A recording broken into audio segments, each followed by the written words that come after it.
মনে করি না সমর্থন বেড়েছে। আমি আসলে কোনো কারণ খুঁজে পাই না। মার্চে অনেক আওয়ামী লীগ সমর্থক তাদের মতামত দেননি।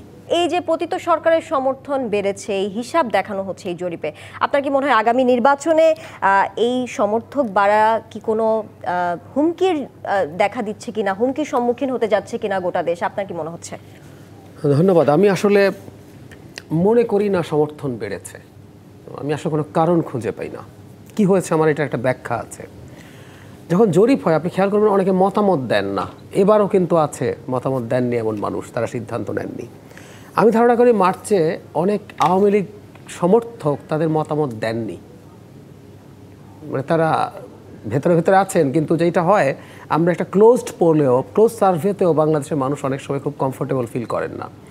এবার সম্ভবত তারা তাদের মতামতটা জানিয়েছেন, কারণ আওয়ামী লীগ এমন কিছু করেনি বাংলাদেশে যার জন্য মানে ফ্লোটিং ভোট আমরা যেটাকে বলি সেটা সে পাবে। আওয়ামী লীগের হার্ডকোর যে ভোটার আছে সেই ভোটারটাই এখনও আছে, এটাই থাকবে। এই 4% যেটা বাড়লো, এই 4% আগে প্রকাশ করেনি, এবার প্রকাশ করলো, এটা আমি মনে করি।